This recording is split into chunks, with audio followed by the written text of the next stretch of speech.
जाना चाहिए था वहाँ चले गए। एक चीज़ मैं देख रहा था, जो मैं जितने भी पुराने जितने डकैत हैं, वो फ़िल्मों में भी यही दिखाते हैं कि कहीं न कहीं उनकी फ़ैमिली के ऊपर कोई न कोई एट्रोसिटी हुई होती है, कोई न कोई अत्याचार। जैसे कि अंबिका पटेल ठोकियागा की भी इसके बहन के साथ कुछ हादसा हुआ था, जिसका बदला लेने के लिए की हत्या की, पुलिस ने मदद नहीं की थी, तो ये डकैत बन गया। शिव कुमार पटेल ददुआ, इसके पिता के साथ गाँव के लोगों ने बदमाशी की थी, उनके कपड़े उतार कर के गाँव में नंगा चलाया था, तो बदला लेने के लिए गया, पुलिस के पास गया, पुलिस ने कुछ नहीं किया। तो क्या आपको लगता है कि क्योंकि आपने इन सब डाकुओं को देखा है, तो क्या एक बड़ी वजह ये भी रही है कि पुलिस का इनएक्शन? आपने तो 3 मिसाल दिए। सूबेदार पान सिंह तोमर के बारे में भी यही हुँ, कहते हैं। हाँ। जो पूरा लेफ्ट विंग एक्सट्रीमिज्म है, जो मिर्जापुर में आपने हुँ, बताया, लेफ्ट विंग एक्सट्रीमिज्म ये कहते हैं कि जो शोषण अत्याचार है, हुँ, हुँ, मैं ये कह दूं शोषण अत्याचार नहीं है, वो भी गलत होगा। शोषण अत्याचार है, हुँ, इनसेंसिटिविटी शासन प्रशासन की है। हुँ, अगर महिला महुआ लेकर के अपने बच्चे के मुंह में डाल रही है, हुँ, इसलिए नहीं कि बच्चा को फल दे रही, बल्कि इसलिए कि उसके नशे से बच्चा सो जाए, क्योंकि खाने को उसके पास कुछ है ही नहीं। हुँ, महुआ देगी तो बच्चा कुछ देर शांत रहेगा। हुँ, हुँ, अगर वहाँ के परिवार गोबर धो करके उससे बचा हुआ अन्न निकाल करके उसको सुखा के उसकी रोटी बना के खा रहे हैं, हुँ, तो हमारे शासन प्रशासन के लिए एक बहुत बड़ा कलंक है ये। अगर कोई महिला जाकर के थाने में शिकायत कर, मैं जो भी आपको मिसाल दे रहा हूँ, मैं हुँ, रियल लाइफ बता रहा हुँ, हूँ, मैं हुँ। रियल लाइफ बता रहा हूँ। बिल्कुल, बिल्कुल। अगर जाकर के वहाँ पर कहती है कि हमारे यहाँ बहुत अत्याचार हो रहा है और दरोगा उसके ऊपर बुरी दृष्टि डालता है, हुँ, तो ये अत्याचार है। हुँ, अगर कोई पुरुष या महिला परिवार जाके पीएचसी में जाता है और कोई दवा माँगता है, तो दवा ना यहाँ 6 महीने से आई है और ना आएगी, इसका मतलब सारी दवा पहले ही बिक चुकी है, हुँ, ये अत्याचार है। अब मैं इसको कह दूँ नहीं होता, लेकिन ऐसा भी होता है कि जब अच्छे अधिकारी आते हैं, हुँ, तो न सिर्फ वो जो दवाएँ हैं, जो स्कूल्स हैं, जो प्राइमरी हेल्थ सेंटर्स हैं, जो थाने हैं संवेदनशील, बल्कि यहाँ तक होता है कि एनजीओज़, और एक एनजीओ बनारस का है, मुझे याद नहीं है, जालान क्लॉथ हाउस वाले चलाते हैं, हुँ, वो केवल एम्पावरमेंट में लोगों को ट्रेड सिखाना, पापड़, बड़ी अचार, एम्ब्रॉयडरी कराना, और वहाँ पर भंडारे चलाते हैं, कंबल बाँटते हैं, खेती के उत्कृष्ट तरीके सिखाते हैं, और बड़ा अच्छा नाम है उनके एनजीओ का, वो भी कर रहे हैं। और ऐसे भी हैं, हमारे कई एसपीज़ ने जा कर के वहाँ पर लोक अदालत, ये नक्सलराइट भी चलाते थे, जिसमें कहते थे सर छोटा कर हुँ, देंगे, हुँ, कद छोटा कर देंगे, 6 इंच गड़ासे से काट देंगे, और 6 इंच कद छोटा हो गया और फिर उसी के खून से चेतावनी का पत्र भी बना करके हुँ, पेड़ों पे टंगवा देंगे। लेकिन हमारे यहाँ जब लोक अदालत होती थी, डीएम, एसपी, तहसीलदार, एसओ जाते थे, जो भी जन शिकायतें हैं आप दीजिए, और फिर तब तो मोबाइल भी नहीं आए थे, अगर मोबाइल है तो नंबर दीजिए, हम आपको समाधान करके आपको बताएँगे। लेकिन आप ये कह दें कि वहाँ पर अत्याचार नहीं हुआ, जैसे मान लीजिए मैं विक्रम सिंह हूँ, हुँ, मैं आपको रियल लाइफ बता रहा हूँ। मैंने अनुसूचित जाति के और ट्राइबल्स के 200-300 एकड़ में कब्जा कर लिया है। बाय एडवर्स पोजीशन 13 साल में मैं उसको क्लेम करता हूँ। अब उसके पास 2 विकल्प हैं।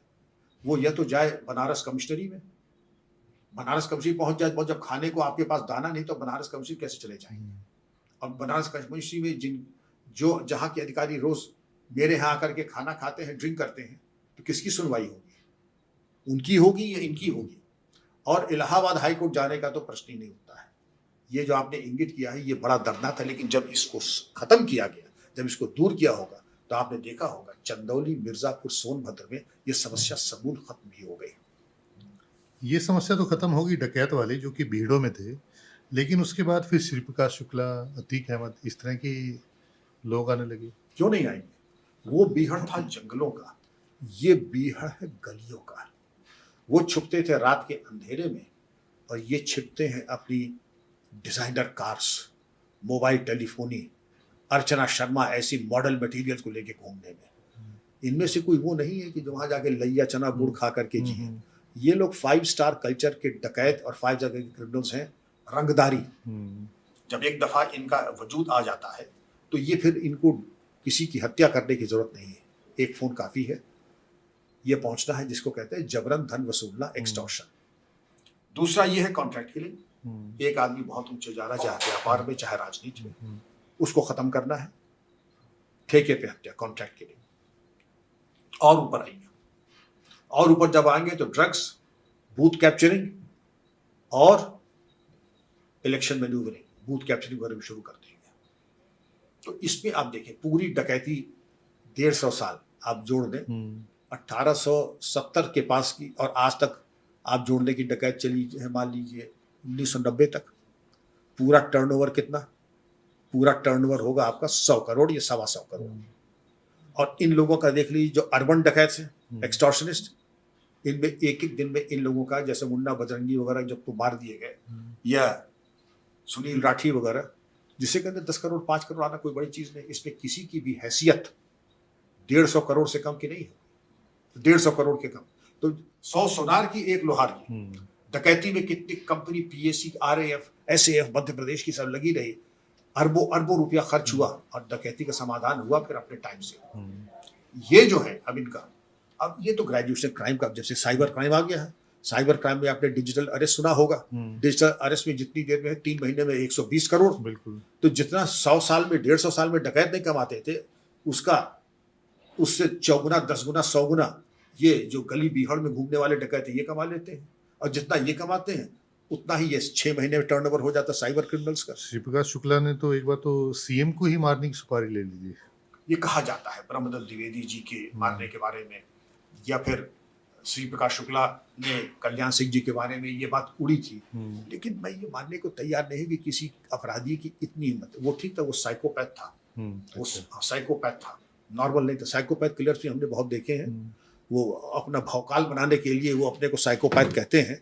लेकिन जब आमना सामना होता है, जब कभी होता है, जब कायदे से होता है, तो जितेंद्र जी फिर पहले बाथरूम जाते हैं, फिर सवाल का जवाब देते हैं कि हजूर बाथरूम कहाँ है। ये सारी साइकोपैथी जब पुलिस अपने पे आती है तो इस सबकी साइकोपैथी निकलते हुए मैंने देखा। वो चाहे आईएसआई एजेंट हो, चाहे पंजाब टेररिस्ट हो, चाहे ये अर्बन डकैत हो, या जो बिहार के डकैत हो, ऐसे बड़े कम हमने देखे जीवन में। कितनी गोली है हुजूर मार लो, फिर देखो जबान खुलती कि नहीं खुलती।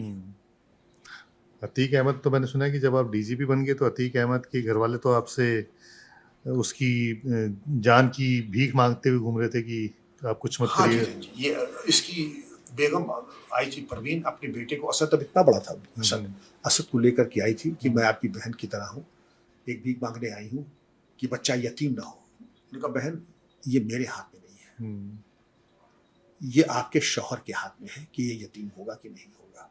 मैं तो बैठा हूँ, मैं तो सिर्फ वही करूँगा जिस बात की, मेरी कोई दुश्मनी थोड़ी है, लेकिन फर्ज जो मेरा है मैं उससे पीछे नहीं हटूंगा। वो आप हो या चाहे कोई भी मेरे सगा ही परिवार का क्यों ना हो, इसमें 1 इंच पीछे नहीं हटूंगा। और मैं मेरा जिंदगी, लोगों का आपके भी कई शौक होंगे, सिनेमा देखना, पिकनिक करना। मेरा जिंदगी का एक ही शौक है, एक ही शौक, बदमाश को कैसे मटिया बेट कर दो। ये मेरा पैशन है, उसी में मेरा एंटरटेनमेंट है। इन 36 सालों में न मैं कोई पिकनिक पे गया, न कोई छुट्टी ली। मेरा एक ही था कि ये हमारा टारगेट